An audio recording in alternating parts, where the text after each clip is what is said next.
Welcome to Beast TV. I'm Mark Newbill, and on tonight's show, we're going to talk about our outing from last weekend in the Appalachians and what activity we experienced.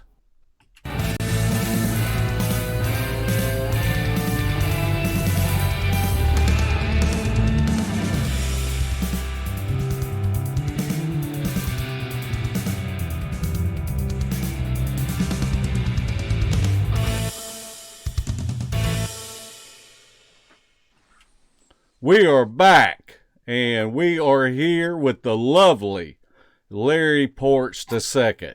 How you doing tonight, Larry? Man, I'm doing great. I don't know about lovely, but I'm here and ready to talk about what we did last weekend. Fantastic. First of all, I think I'd like to apologize for the technical difficulties that we have had on our podcast. It has really been a learning curve trying to get this plane off the ground and learn how to go live and the OBS system that we have to do. But we're so glad that everybody has been appreciative of us going live and doing these live shows. So we just want to thank everybody. And we want to remind everybody that on the chat to keep it clean. The Popo is in the house. And something that I haven't mentioned yet on here is our theme song. And I have a friend of mine. He is a graduate of Berklee School of Music, which is probably one of the most prestigious schools of music in the country. And why he tolerates my drumming, I have no idea. But he actually wrote our theme song for us. So we appreciate all that you do. And I also want to publicly thank Debbie Jones. She has been instrumental in sharing our podcast, and we just appreciate her so much. And thank you, Debbie, for all that you do. And Larry, why don't you bring on our guest? Well, our guests need no introduction. They were here last week with us and endured a monsoon of rain all weekend with us. We got Eric Tipton and Kain Michael. How are y'all doing today, Eric? Doing great, buddy. Doing great. How about you, Kain? I'm here, man. Still drying out. All right. Well, it's good to have y'all back, and I know we're going to have a great discussion tonight about what happened to us this weekend. Well, we thought we were going to get just totally washed out because we had been watching the weather all week, and it was just like 70% chance of rain, 80% chance of thunderstorms, and it rained on Larry and I the whole drive in. It was miserable. And that's something when Larry has to drive under the speed limit. But we saw one wreck and happen from somebody that was driving too fast. And so it was pretty taxing just thinking about us going in and in the rain and setting up camp and gathering up wet firewood and getting a fire going. But one thing that I would like to mention is we had two new items that were the MVPs of the outing. Now, one of those Eric brought, and it was a 10-liter bladder that had a filter in it. And that was such a luxury to be able to go down to the creek and fill that thing up and be able to dispense water out of it without having to boil our water before we drank or cooked or anything like that. And that was an awesome item to have included with us. And the second one was really a small item that we had no idea how good it would be. And what it was like the old retractable car antennas, and just a little aluminum car antenna. But you could stretch that puppy out and use it to get your coals going with the fire. And it was awesome. We were dealing with wet wood and trying to get coals, and it was just an awesome thing to have. It was. Both those items probably made our weekend a whole lot more bearable. So I know the water bladder filter system saved us hours of boiling water and all that. And we wouldn't ever had a fire to boil it if it hadn't been for the other thing that was like a blacksmith forge whenever you blew on that. But that was two awesome items for sure. Okay, I'm going to show everyone the topo map that I showed last week.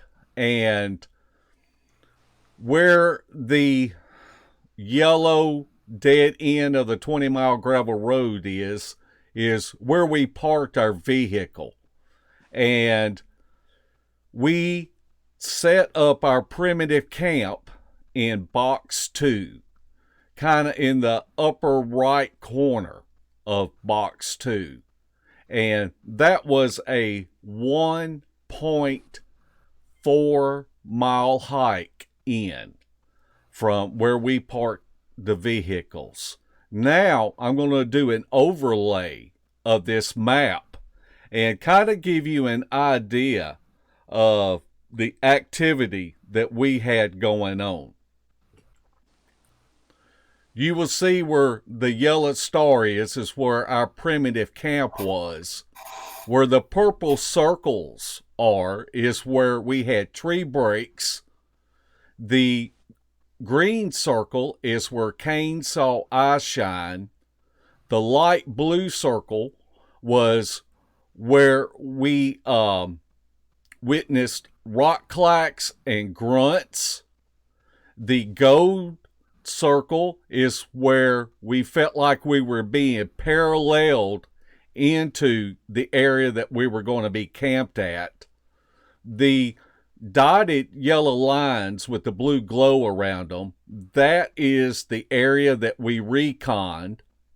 And the dark blue circle is where we found a print, and the orange circle is where we had objects thrown at us.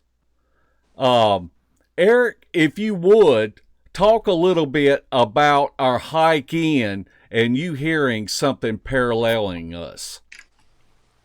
Yeah, we got maybe a quarter mile in, and I started hearing up on this flat, just above us to the right, a little ridge line, and I started hearing movement. And I kind of shrugged it there for a minute, kind of shrugged it off, because we did have some light rain that was coming in as well. But we had the river beside us to the left, and so I didn't know if I was catching sound bouncing off the rocks from the river. But I went ahead and made mention to you though. That I thought I'd heard something, and we kept hiking, and then I heard it again, but it was a little louder this time. And then that's when it really caught my attention. And then I told you again that, I'm hearing something. And then at that point I asked Larry, how far in we were, and to check his GPS and see how far we were in.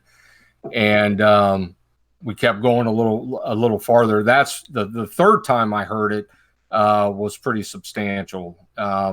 That's when I knew it wasn't a deer or dog. I do know bear, and I know how bear travel, and bears are very, they can be loud. They don't really give any thought process, to it when they're just traveling. So it was one of two things in my mind. It was either a bear or we were being paralleled by a Sasquatch. Yeah, and then it wasn't soon after that as when we saw what we saw in the mud. We were probably about 3/4 of the way in. Yeah. And Eric was in the lead, and I was behind Eric, and then Kain, and Larry was taking up the rear, and Eric stopped, and he pointed down. He goes, "Look, Mark," and there was a print, and it had rained all night, been raining most of the day. It was raining at the time, and that's why we didn't have our cameras out.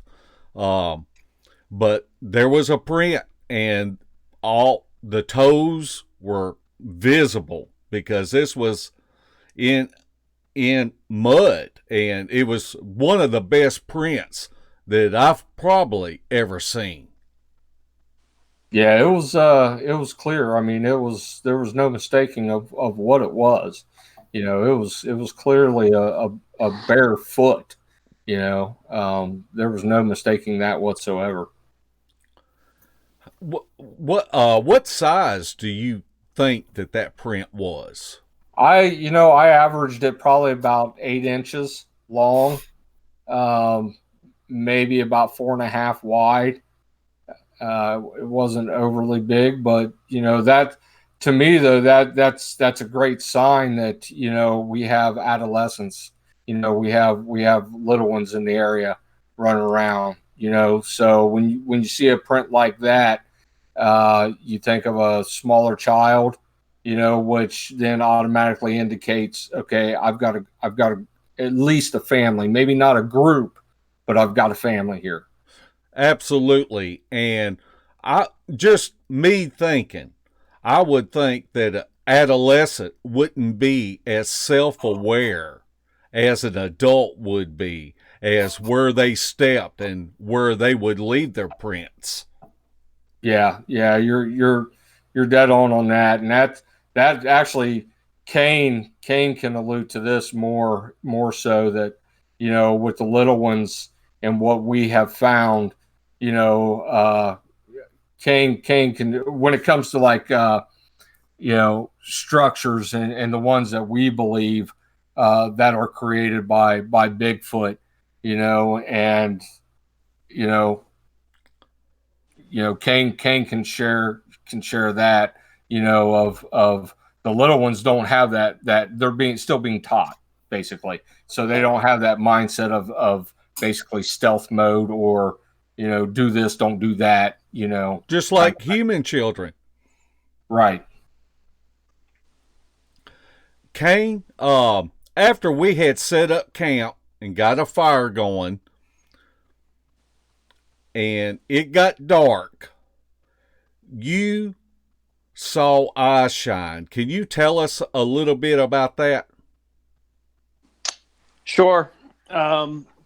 Like you said, we had set up camp, and we're all sitting around the bonfire, and it was behind Larry's tent. It was 75 yards away, probably a little bit higher on the ridge. What was odd at first was I just saw one set of eyes shine. It wasn't a pair. It was just one. So at first, I kept checking. I wanted to make sure that, I wasn't seeing a star. So, and I wasn't that familiar with the area yet. So I asked you guys, I said, is there a ridge behind us? And there's actually, 1,500 foot ridge. So it definitely wasn't a star due to the location of it. And I thought maybe if you're only seeing one, maybe something's peeking, like a tree kind of like this. Obviously, we don't know what it was, but then it turned, and then it went at a pretty good rate across the ridge there pretty fast. And that was, I think, probably the first sign that night that we thought there might be something around. Did anybody hear anything that Friday night whenever we went to bed? Yeah, there was the actually back behind where Kane's talking about where the eye shine was. There was that lone knock, is what it sounded like to me was a knock out in the distance. Whether or not it was picked up on audio, I don't know. Yeah, I just now got around to converting the recorders files from WAV to MP3, and I'm hoping that Andrew Meisinger will help us listen to the audio, help review it, and I know Shelley Reed will help us review the audio. Of course, as Larry will attest to, when I go to sleep, I go to sleep. So I didn't hear nothing until I got up the next morning. Larry, before we go any further, are you able to look at the chat room? And has anybody sent any questions or anything they want us to address so far? So far, no questions, but they are saying the audio and all is good levels, so that's good. But I don't see any questions except Dixie Cryptid wants to share my chili with him, I believe.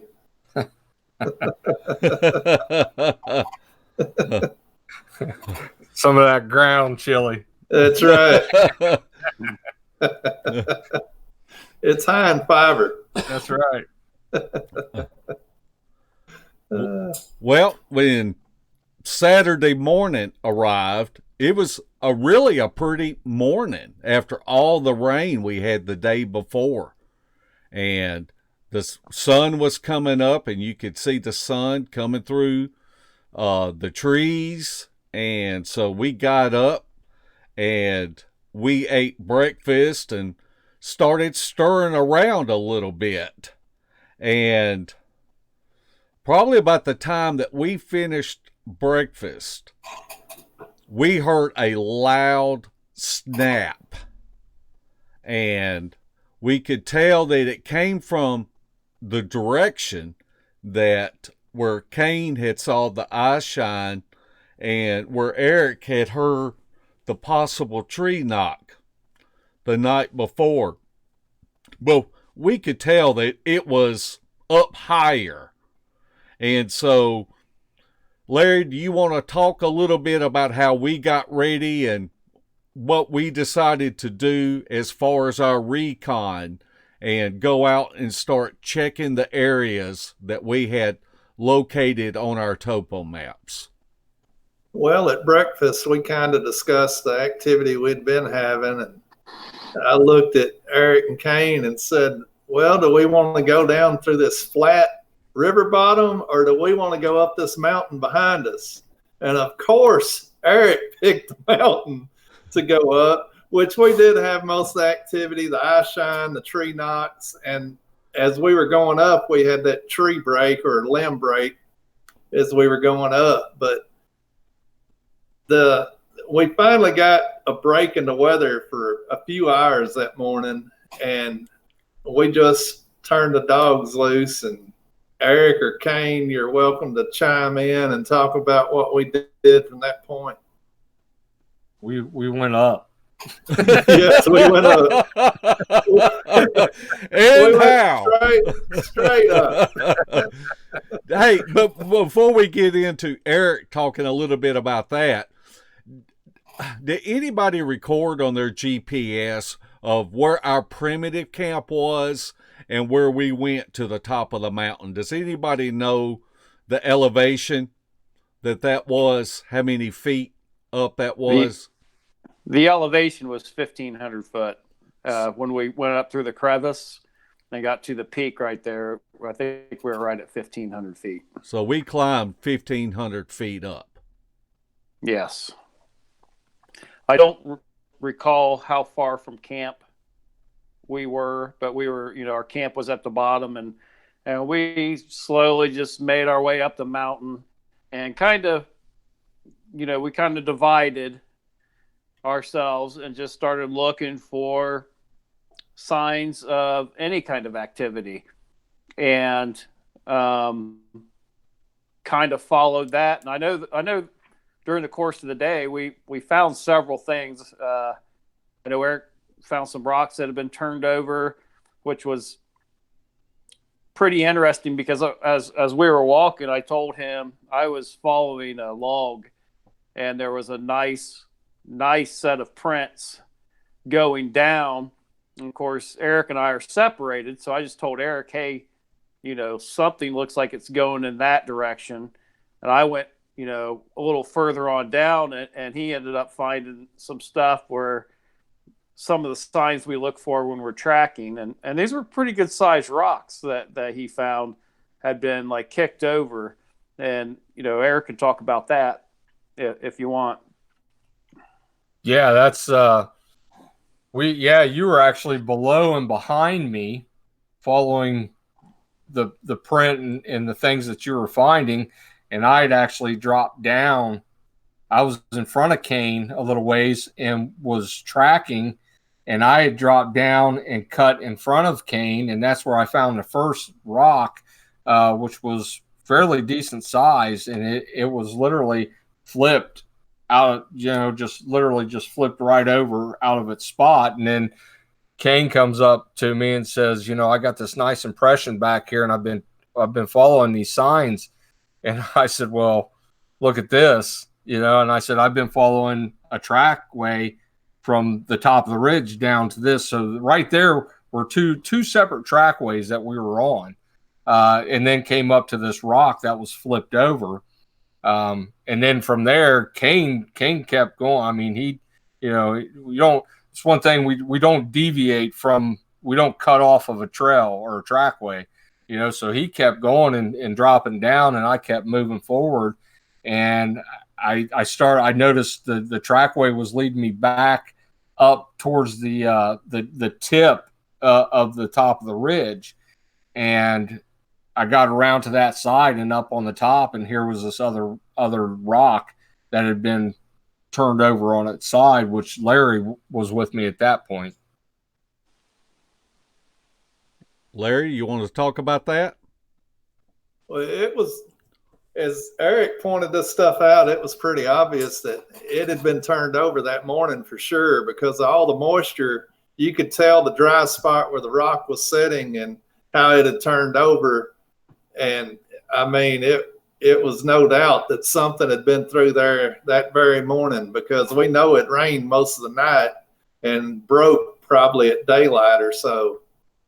So that's whenever we went up to the top of the hill as Kain was coming around, and that's when we picked up what we thought to be rock clacks when we got up to the top. But before the rock clacks, when we got to the top of the mountain, I'm not sure if it was Kain or if it was Eric that found the sapling snap, that what we believe that we heard from our primitive camp. And it was almost directly above us, above where our camp was, but just 1,500 feet, but we were below it. And you could tell that it was a fresh break. And beside that pretty good sized snap, there was several other smaller saplings that had breaks too with them. Eric, do you want to talk a little bit about the sapling break that we found up there? Yeah, that was actually Kain had made it to the top before we did, and he's the one that really pointed it out, and it was interesting. I mean, it was fresh as fresh could be. Plus, it was peeled back in several different parts of it. The bark was peeled back on it, and then right to the left of it, there was two saplings right beside each other that were just completely snapped over. But yeah, Kain was the first one up there and noticed it. But yeah, if you was to spin around, if we would have done a little more diligence and lined up, I'm sure that would be directly over top of where we were camping. Yeah, I remember looking at my GPS, and it was a straight line from that break right down to our primitive camp. It was just a straight line. I went on down the mountain back towards our camp following that straight line looking, but y'all went and y'all paralleled that ridge on top of the mountain and had a couple of interesting things to happen.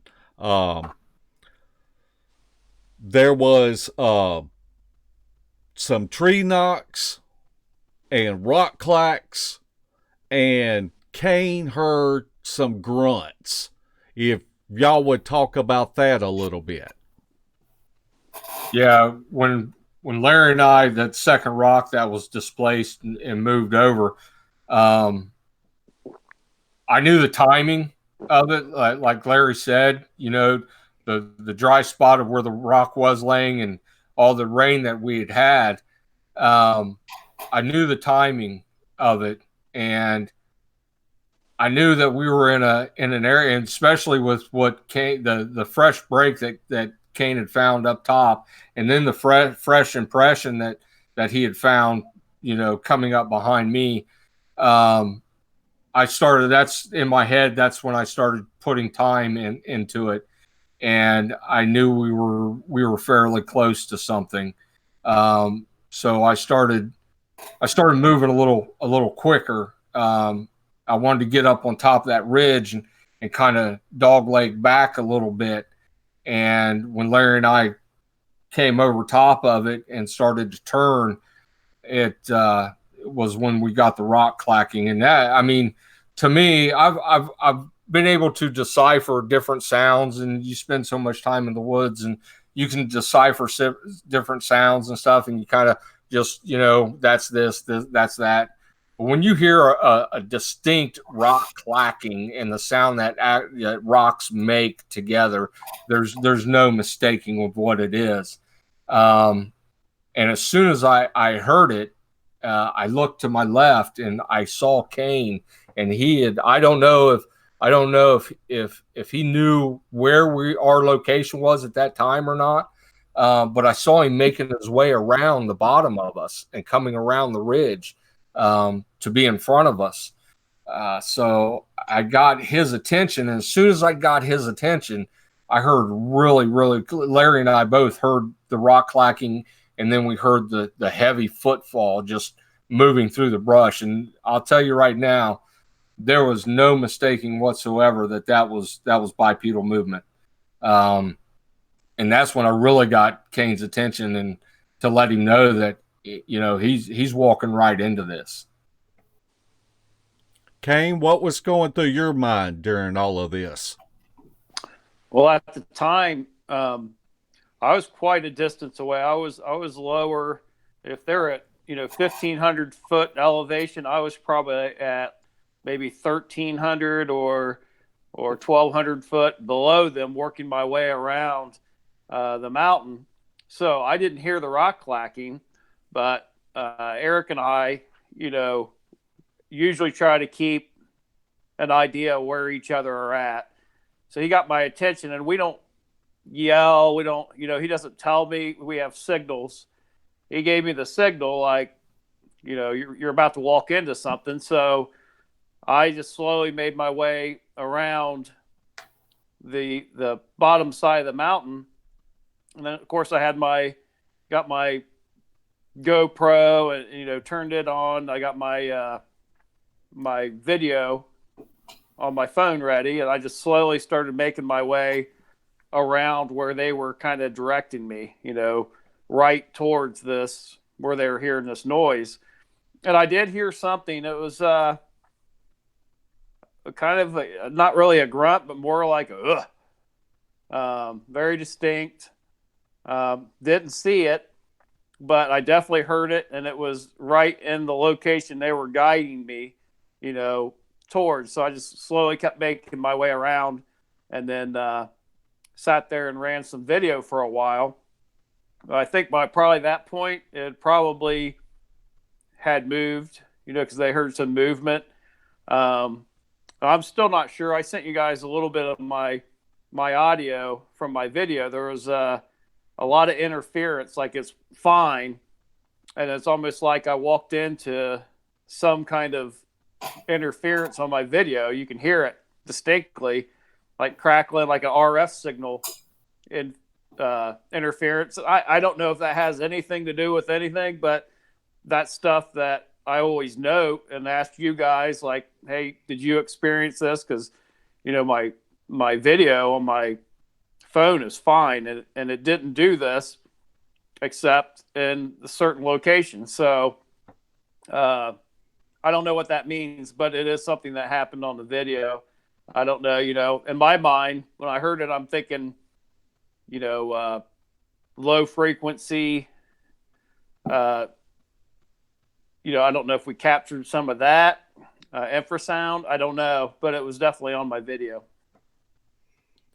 A lot of times, me and Larry will experience that our battery will go dead on the camcorder.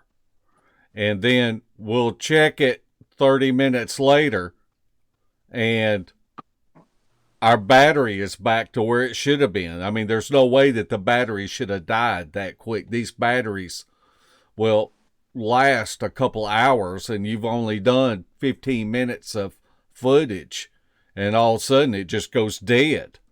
And then you open the camera back up, and it fires right back up, and you're right where you were at before with the battery. I would really like to see some kind of study, or maybe learn more about it. Is it, magnet fields or what, or infrasound, or what could be causing our batteries to die like this and then come right back to where they were at? Yeah, I was going to also mention, I turned my GoPro on at that same time. I don't even think I told you guys this, but my GoPro was malfunctioning.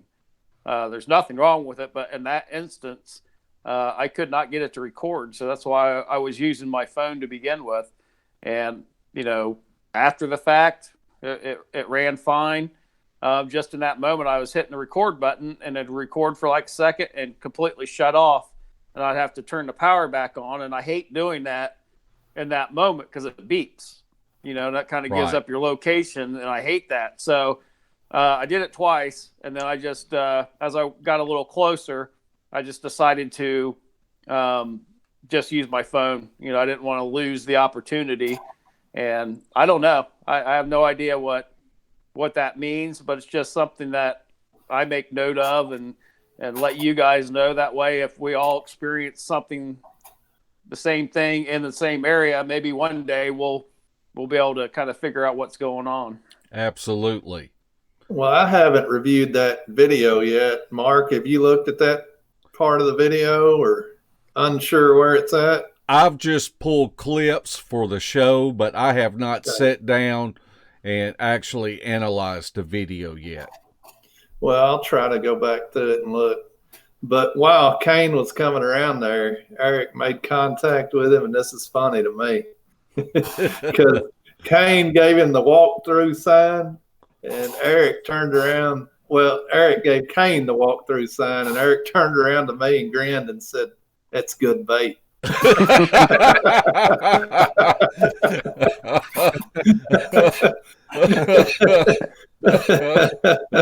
Right. Right. But at that time,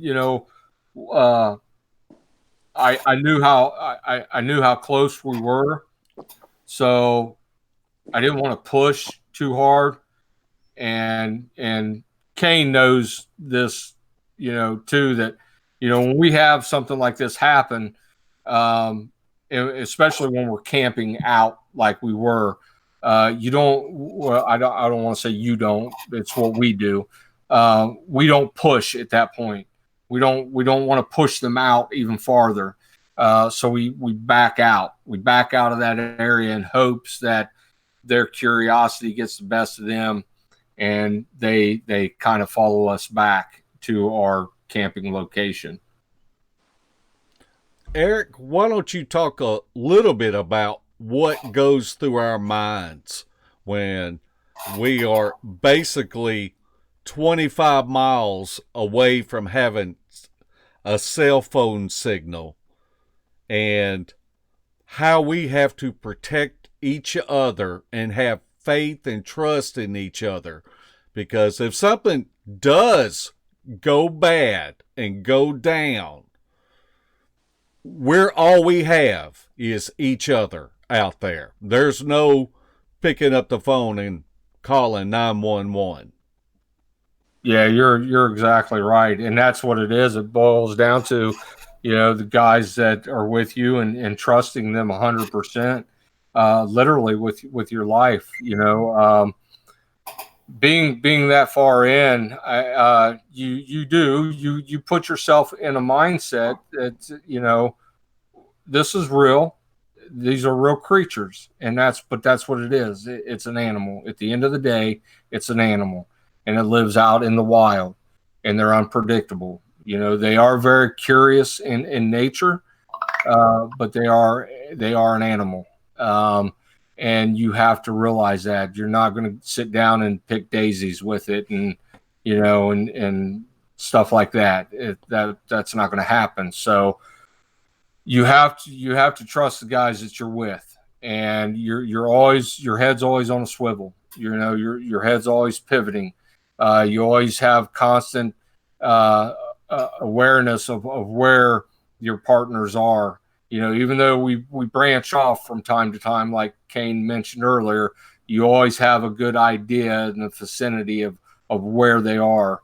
And it's just, it's really, all your senses are heightened when you're out there, whether it's day or night. It doesn't matter if it's day or night, but your senses are more heightened out there, and you're really starting to pay attention to a lot of everything that's going on around you. Because and I've said this before, if something happens, if something breaks down and all hell breaks loose,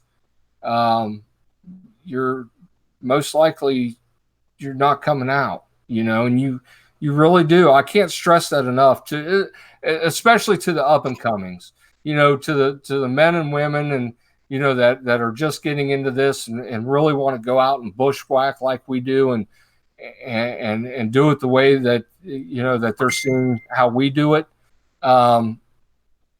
You really have to put yourself in that mindset, that this is real, man, but not only with creatures, anything could happen, man. The elevations that we climb, the inclines that we climb, one wrong move, one wrong slip, man, and yeah, you're not.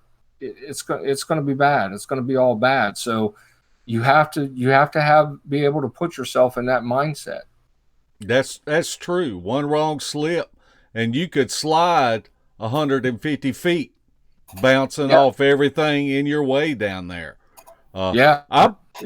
Personally, now I do carry a pistol, but I carry a pistol because of the wild hogs that I have seen out there. I'm more afraid of running into wild hogs than I am anything else out there as far as animal.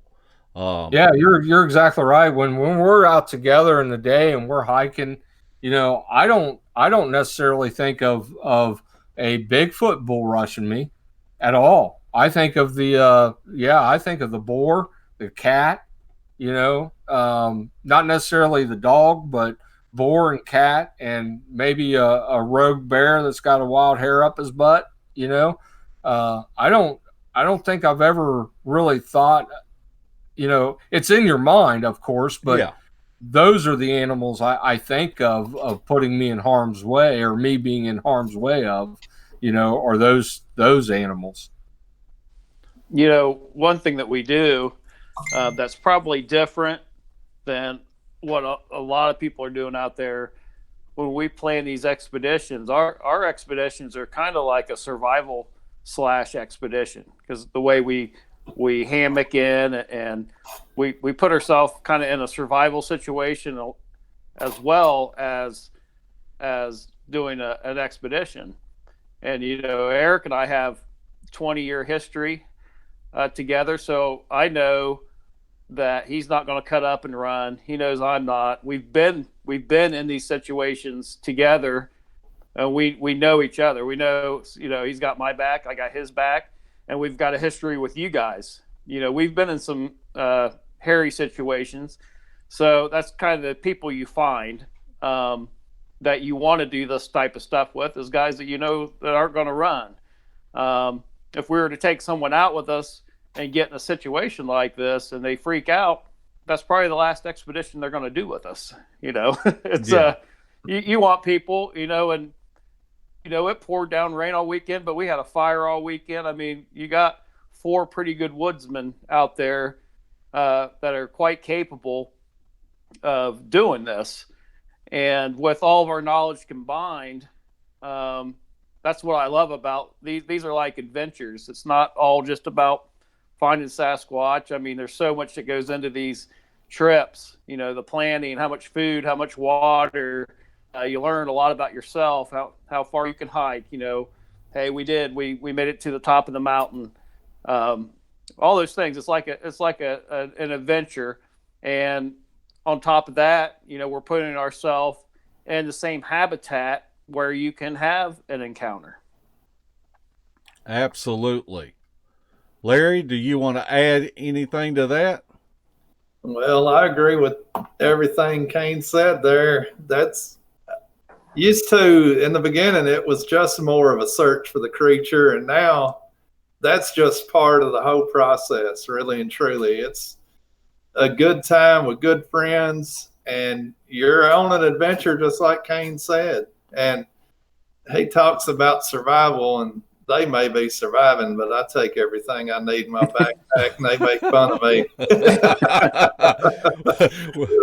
Somebody asked earlier if we eat MREs, and I'm thinking, no, I don't eat MREs. I might eat Kain if I get hungry. Well, it boils down to answer that question is every man for himself. So it depends on how well you want to eat. If you want to eat good, you got to pack it in. No one's going to pack it in for you. So that's true. It's it really all comes down to weight. That's like we're saying with Eric's water bladder, man, that's huge. Because just carrying water, we're not just doing a hiking trip. We're also researching. So we have all this gear, all this weight, and it's a real challenge to get back to these remote areas. And that's how we view it. I mean, I think every trip we all try something a little different, and we share, this sucked, or, this stuff wasn't too bad, or we're always trying new things to improve and lighten our load to be as proficient as we can when we're in those conditions. Especially when we're going up to higher elevations and you've got to climb, and there's a big difference if you've got a 70-pound pack or if you've got a 50-pound pack. But to kind of answer the MRE question, most of us, or all of us, we bring a lot of dehydrated food. And so we can use the water sources that we have around our camp to hydrate our food and to be able to eat pretty good, don't we, Larry? Oh yeah, we and Eric are barely toting anything, and I'm clanging pans and everything else hanging off of my pack. But I'll cut down sooner or later. I promise. Maybe. Well, you do carry a lot of gear. I mean, and I know our last winter trip, you saved my life because you had an extra sleeping bag. You know, I didn't even bring a sleeping bag, so I always appreciate what you're willing to pack in for the rest of us. Hey, no problem. Larry, have we had any more questions come in on the chat? We had a couple ask about a loan, and we'll save that. We had one ask about the eye shine, what we thought about it. That was way back. Well, the eye shine, I really don't know. I mean, here's my only thoughts on it. You know, this is at least 75 yards away. We're in a very heavy canopy of woods, and we have a very small fire. And to get that amount of eye shine, and it was eye shine, but just for an eyeball to reflect that much light that far away kind of surprised me. And I don't know what it was, but you know, in my mind, I'm thinking that has to be a pretty good size eyeball to get that just pick up. And I mean, it was bright. I mean, it almost looked like a star at first. It was kind of the same color, but bigger. For something to capture that much light, if you know anything about how nocturnal animals and their eyeballs, and that's why owls have big eyes. I don't think it was an owl, just by the way, when it did move, it didn't look like it was something flying away. It looked like it was something moving at a pretty good pace across the side of this ridge. Of course, it's pitch dark out there, so you can't see the train and what it's going over. But that was my take from it, was just that had to have, whatever it was capturing a lot of light, because there was not much light source out there except for our little campfire. And I think at that time, did we have the tarp over it the first night or not? We did. We didn't. I didn't think we put it up until Saturday morning after we got back. After the Saturday, maybe we did have it up Friday. Most of the weekend, we're always fighting to keep this fire going, because I mean the wood's getting wet as we're having our fire, so we're drying it out. So there wasn't many times where we had a big blazing fire. It was a lot of work just to have a fire for the night, and it was a smaller fire. We did have it up Friday night. Okay. Yeah. So the only thing I would add to that is we end up putting a tarp to try to help keep the fire dry. That's even blocking more light if you consider the elevation where the eye shine was. You got a tarp over your fire, and it's a heavy canopy, but yet you're seeing, you know, something's reflecting a lot of light out there, which to me, in my mind, I'm thinking that has to be a big eyeball, the way the light, get the light to reflect in it like that off a little light source. Right. Let's talk a little bit about Saturday evening after we got back from our hike. We kind of come back and fixed us some lunch and got the fire stoked up again, and we heard two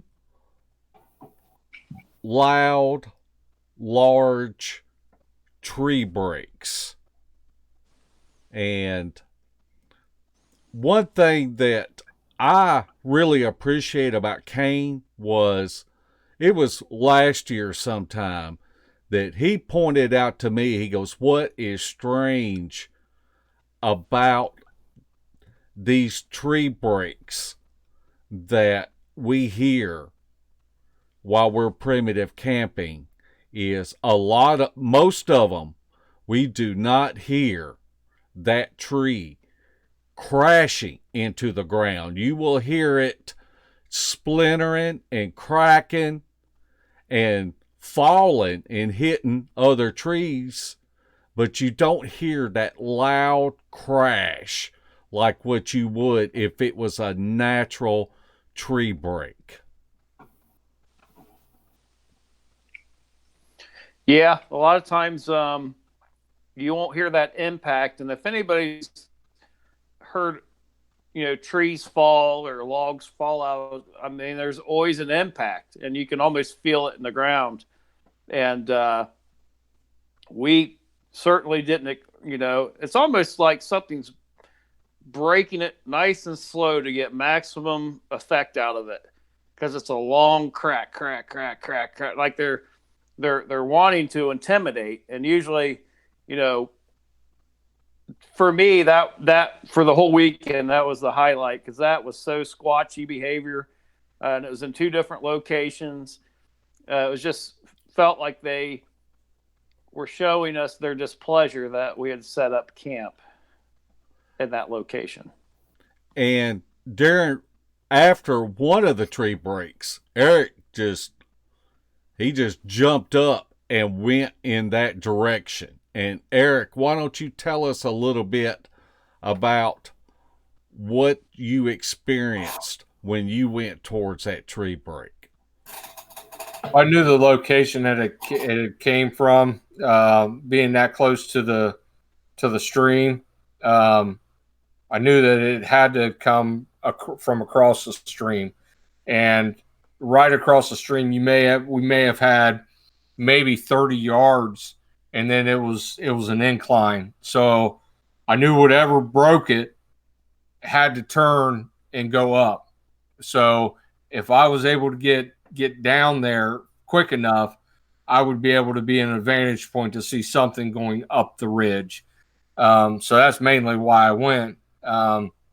When I got down to roughly the area I thought the break came from, downstream, just maybe 20, 30 yards downstream from me, something hit the water. Something heavy hit the water, whether it was a rock or, a decent sized tree branch. I don't know. Sorry. But it was heavy, whatever it was that hit the water. One thing we do too, like when we heard these breaks, we're talking amongst each other and we're looking around like, okay, there's no wind. We're analyzing before we're making this claim that Sasquatch is doing this. We're talking amongst each other and trying to run it through the gamut, what it can be, what it can't be. And it's just not like we were hearing falling trees the whole time we're out there. This really seemed deliberate. And then the one following it seemed very deliberate to me. It's, if you're in the woods, you are going to hear trees falling from time to time. But it is a rare event to hear trees falling. But it's almost suspicious to think every time we get together and go into the woods, we hear trees falling and multiple trees falling. Right. It's like you start noticing, and that's like we were talking about. It reminds us of Salt Fork. It's a pattern of behavior that you recognize. It's something they do that after you've experienced enough, you know exactly in your mind what's going on out there because you've been in those situations before and you're recognizing this pattern, like they're telling us, and you got to think of their mind, what they're looking down at us. They see these four guys in an area where they shouldn't be, where no one ever goes, and you're setting up to them, are we staying here for, are we setting up a home? We're setting, we look like we got our tents out and it makes me wonder their thought process, what they're thinking. Like, are they trying to let us know, like, you're in the wrong place, or you guys aren't settling up here, or you don't know if they're thinking about resources or just their basic displeasure, but there's something going on there that they're almost inclined to give you that couple warnings. Yeah, and just see what your reaction is. Go ahead, Larry. It's almost like they think we're a clan moving into their area. And they do little intimidation things, and we don't pay attention to it, and they keep stepping it up because there's still more to come. But, I mean, that's what happens. It's happened on 2 or 3 different occasions now when we went into an area, and it's just slowly amped up to the tree breaks.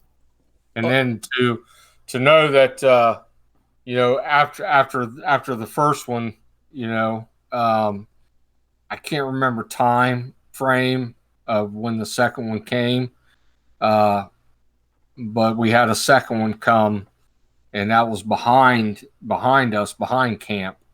The second one came in. The second break came in on us, which there's absolutely no way in heck that whatever did the first one made that trip, around behind us to do the second one. So, there you have a count of 2 in the area,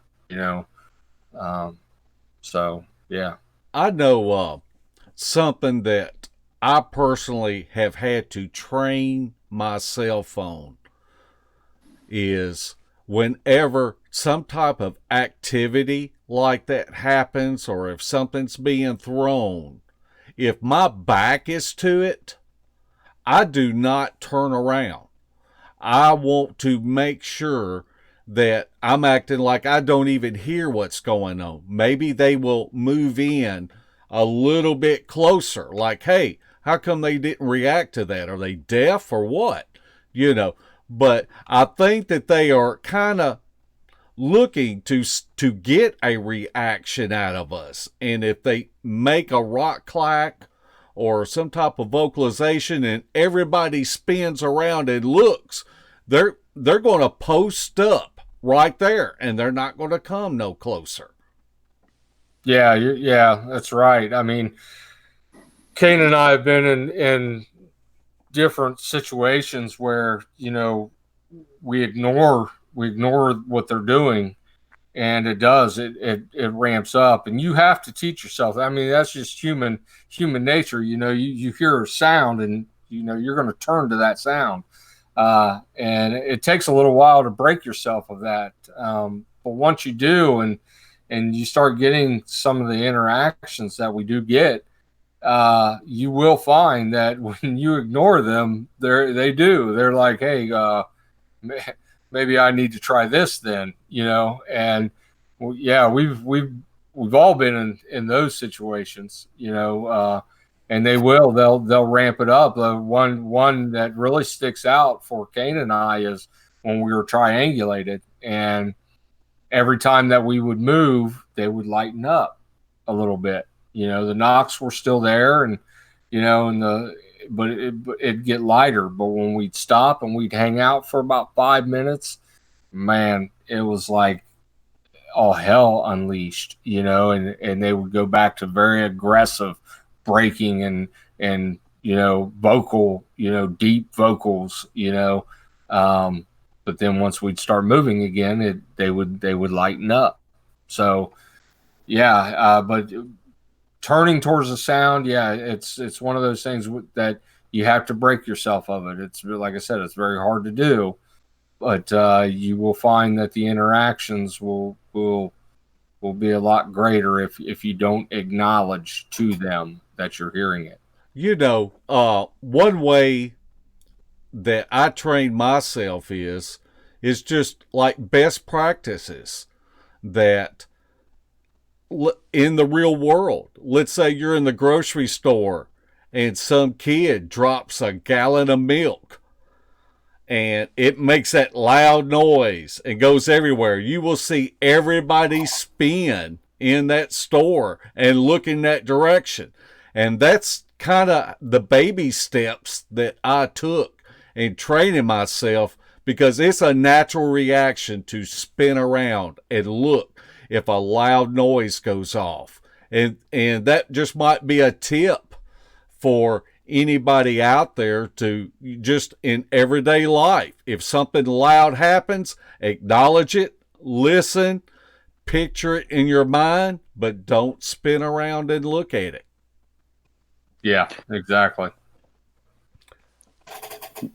Normally what'll happen is, you're looking for another reaction, and in those situations, they tend to be a little bit impatient, and they will get your attention. If you're faking it, eventually they will do something that gets your attention, but that's what you're looking for. You're looking for, absolutely, they'll what Eric was referring to, we had stopped when we got triangulated, and this thing hit a tree so loud that I jumped. He's got me on camera jumping out of my boots. It sounded like a gunshot. That's because we were ignoring them. And I think what they were doing, they were leading us out of the woods. Get out of here. And when we stopped, they'd say, no, you need to keep going. But if you can do that, it'll try their patience, and they will get your attention one way or another. And that's kind of what we're looking for. Absolutely. Larry, have we got anything on the chat that we need to address? One question was, in this area we went to, have we had any sightings or glimpses of anything there? And I believe on the first trip in, Eric caught a glimpse of something on the mountainside. Yeah. Our first time in, back in winter.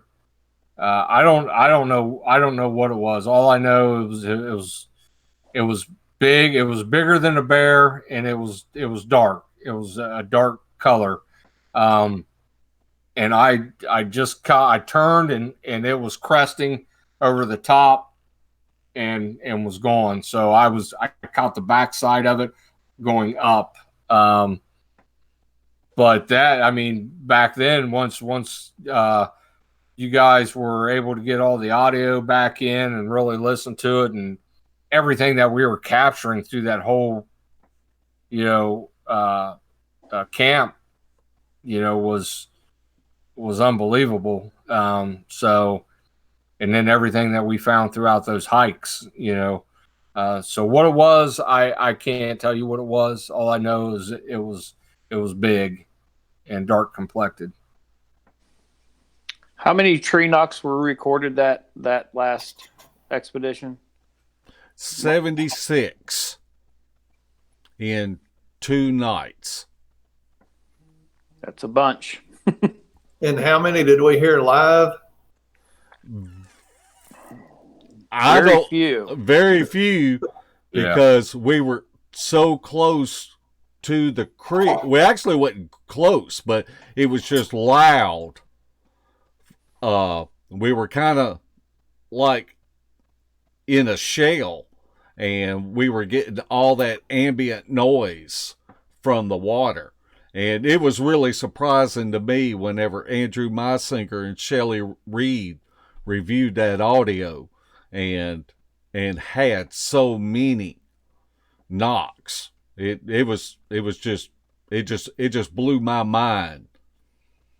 That's a perfect example of a lesson learned.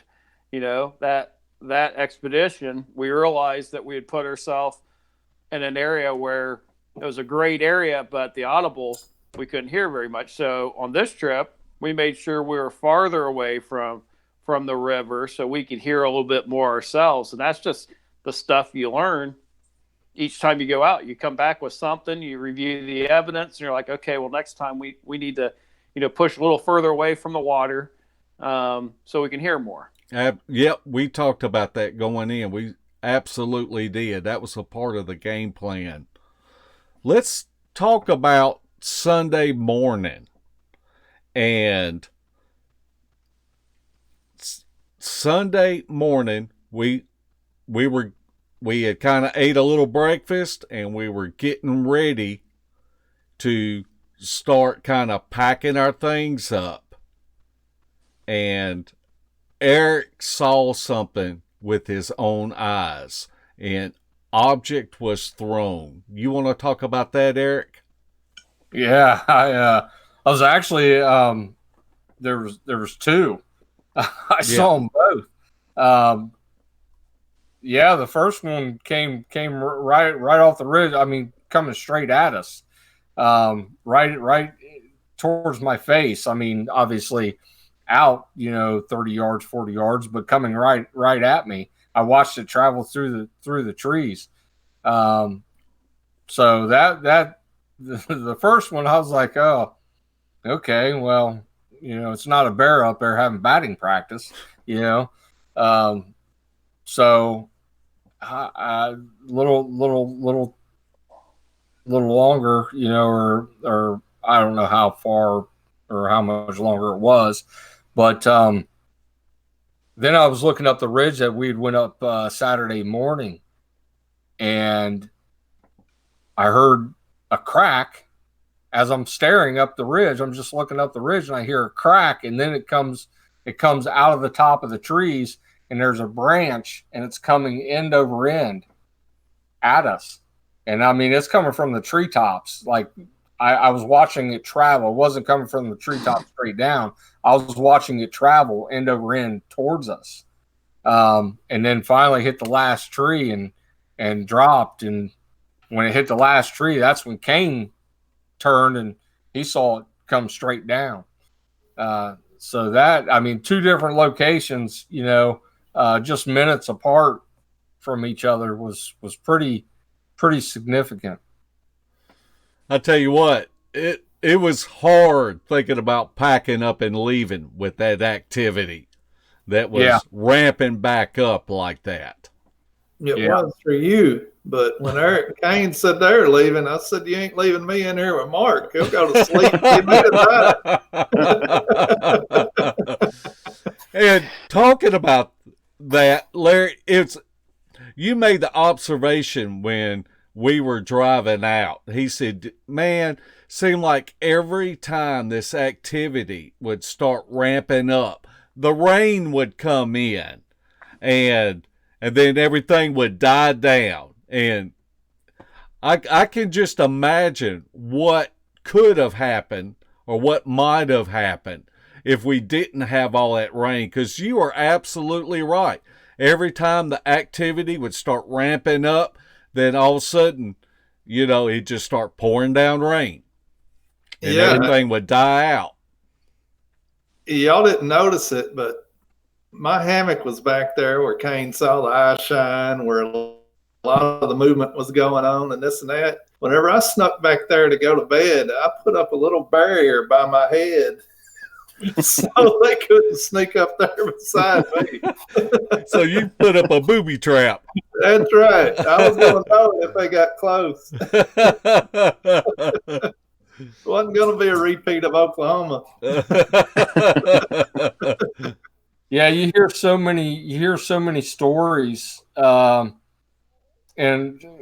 Kain and I have witnessed this too. That you hear so many stories though of, just prior to a storm moving in, that activity ramps up. They stay in front of the storms, and then activity gets really, really wild, and then the storm comes in and they hunker down, and then the storm moves out and, you start getting activity. Sunday. Yeah. I mean, it tore me up having to pack out there Sunday, man. Larry, remember that? Go ahead. I was asking Eric if you remember that time in Wayne National we got caught in that storm, and God, we're an hour or better from our vehicles, and I mean this was a storm. But the stuff we were hiking out and we're trying, there's lightning and it was a pretty severe storm, but we were hearing some of the craziest stuff in the woods that we couldn't tell whether that was just part of the storm, or I mean, there's screams. It was crazy. That whole hour that we had to get back to our vehicle, we heard all kinds of stuff, and really didn't know whether that was just sounds from the. I don't think it was, because remember right when we started to walk out, there was something either thrown across the trail, or there was something that wasn't there when we came in. I can't remember. It's been so many years ago, but that's exactly what he's saying. These storms seem to kick up some activity, and then it dies down when it starts raining. Larry, do you have anything to add? We're a little over an hour and 11 minutes into this, and we may need to start wrapping up. Are there any more questions that we need to address? Well, one more thing I want to say, and then I'll look for questions. But once we got out of there, it could have been totally natural, but we had finally got unpacked and gotten our vehicles and started out. And what do we see across the road? There's a tree down across the road where we can't get out. Mm-hmm. And it could have been totally a natural tree fall. I don't know, but it was just funny that the activity had amped up and all that. And then we get in our vehicles and have to saw on another tree. Yeah, it wasn't no little tree, and we had to get a saw out and saw on it. We had to use Kain's FJ with his winch on it and pull, and it took some work. It took us probably 20-25 minutes to clear the road, or we wasn't going anywhere. You're right. It's happened to us at least 3 times I know of, where you come out of an area and it's the same situation where it's one way in and it's a long, lonely road, and you go to leave and there's a tree across the road. It's just one of those things that makes you think. Yeah. Here's a question for Eric and Kain. I think they like this. Anyone thought about hand slaps? We've done them. Yeah, we've heard them. Well, we've heard what we think is, and then we've also done them. We've learned a lot of times. Well, if you cup your hands just right, you can make a nice pop with your hands, and we'll do that a lot. Instead of doing a tree knock, we'll do a nice pop, and it'll kind of sound like a home run hit. And if you can imagine hands 3 times the size of a human's doing something like that, sometimes I think what people think are tree knocks might be slaps. I mean, it's just something we've observed, and you can get a nice echo if you hit your hands just right, cupped like that. You can get a really loud echo that'll travel. I know that Shelley Reed is probably, I know she's reviewed more audio than I have, but there has been many times where she has told me that I don't believe these are tree knocks. I believe these are claps. And so we're not the only ones that it's been our intuition that it's something other than a tree knock. It's either like a chest slap or a cupping of the clapping that's making that noise, but that's crossed a lot of analyst minds. One thing is, and I know we've had some debates over it, is when you hear a rapid succession of what you might think is tree knocks, and then you think about the mechanics of that. How can someone hit a tree that fast? Because it's like machine gun fire, when they do it really fast. So one theory is that they could be, have you ever heard a gorilla do that? I mean, they do it pretty fast, and imagine something slapping their chest real fast like that, because, you can only hit a tree so fast. And we have certainly heard it faster than that, like a rapid fire succession of knocks. I think usually that's when something's startled, possibly. But we've heard it. So, I mean, that's just something that we've thrown out there is maybe they're not always just knocking on wood. Maybe they are using some kind of chest slap or a clap. Or if they're in really close, they'll do that tongue click. People, Yeah. you'll hear that one. That's usually what me and Eric have experienced is at night, mostly when they're real close, like within 40 yards, they don't do the big knocks, but they'll start doing little clicks and little things to let them know where they are. If you can train your ear to hear that, you hear that enough, you know that something's well within 40 yards of you. Usually that's kind of our range. When during the day, they'll stay right around 40 yards away.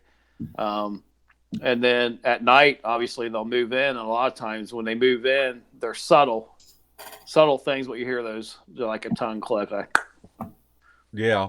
And something to add to that. Now, we don't do an awful lot of tree knocks, but I have been out with groups that practice tree knocks. And whenever you make a tree knock, and then all of a sudden within a half a second or a second, you hear a response tree knock. You know, what you have to think in your mind is, was that booger walking, holding a big stick in his hand, and just soon as he heard it, he took that stick and just swung it and hit a tree? You know, he wouldn't have even had time to pick up a good-sized stick and hit a tree. So that's why I think about the claps and the chest slaps, that they could be misidentified as a tree knock. Yeah, I agree 100% with that, because we've heard that. As soon as you hit, you get an instant response. It's like, the reaction time when you start thinking about that, it kind of leads to maybe just a slap, and we don't do a lot either, because we don't know what their protocol is. We do it some, but we steer away from a lot. I think a lot of people make mistakes. It's like we've been with people that do calls during the day. I mean, in real life, when have you ever heard them do calls during the day? It's like a protocol that they use at night. And they don't do the Ohio Howl at noon. So if someone's out doing the Ohio Howl at noon, that's just telling them that you got a human over here making noises. In our mind, we try to think about that. And like, even with the responses, what is the protocol and what is the protocol in your specific area that you're in? Because it varies. Absolutely.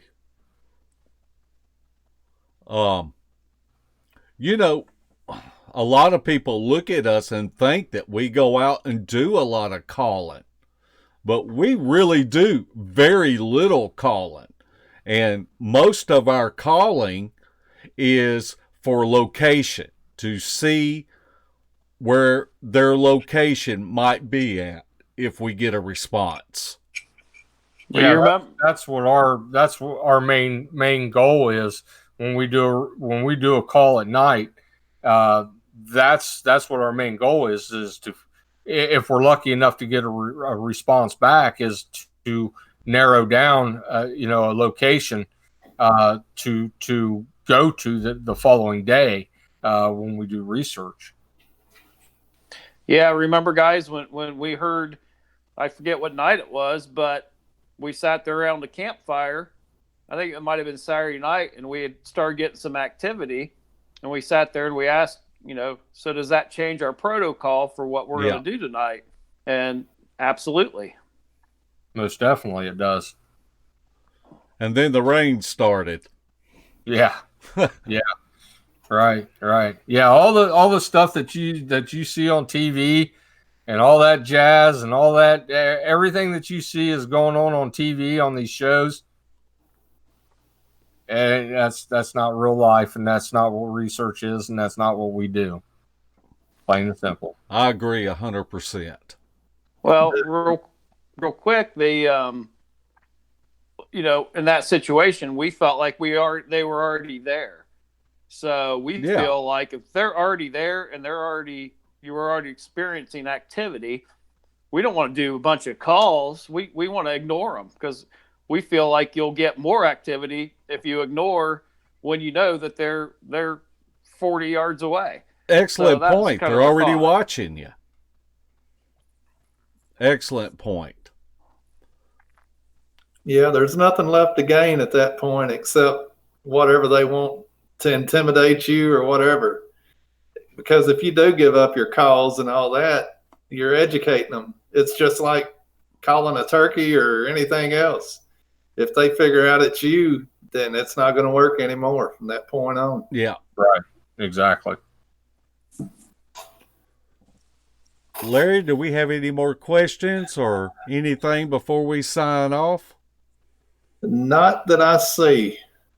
And I probably missed one, but I don't see any others that I haven't asked except for one, and there's a reason. Okay. Well, if you have a question, then we just ask that you put it in the comment section, and we will address it on the next show. If there are topics that you would like for us to discuss, or if there are people that you would like to see for us to have on here, we just put them in the comment section, because we are watching and we appreciate all the comments and the likes. We ask if you've enjoyed the show to like it. If you haven't enjoyed the show, we ask you to hit the dislike button. And so it kind of gives us a gauge to go by. And we want to remind everybody that we have a Facebook page that you can go to and check out. We've got a great files tab with information that might help you in your own research area, as far as vocalization library and things of that nature. Kain has an excellent House of Enoch. If you want to see some awesome stuff from an experienced investigator and researcher, check out House of Enoch on Facebook. Eric, do you have anything that you would like to add? I just want to thank you guys again for having us on. It's always a great time, getting out there with you guys. We got another one coming up here in a few months, and a big one coming up, and we'll get geared up for that one. And yeah, just love you guys. Thanks for everybody chiming in, and yeah, thanks. Kain, you have any closing remarks? The same thing, guys. I appreciate you having us on the show. Appreciate anybody that's watching and actively being involved. And I just can't wait to get out in the woods with you guys again. It's always a good time. I feel the same way. Me and Larry, it's just something we really look forward to. Our minds mesh together, and not to mention, we have just really become great friends over the past few years. Yes, we have. Just like brothers. Yes, sir. Larry, anything you want to add before we go off? Well, all I can add is if these two guys call you and tell you need to get somewhere, you need to get there, because they got something going on.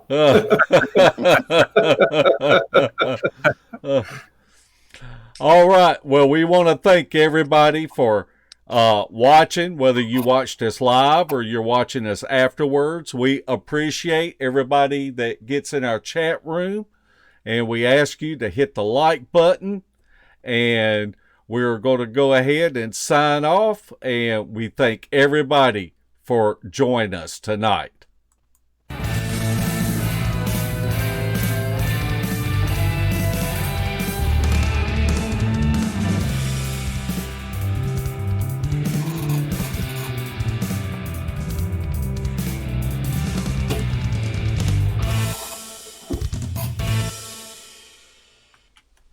This has been a Sawdustt production.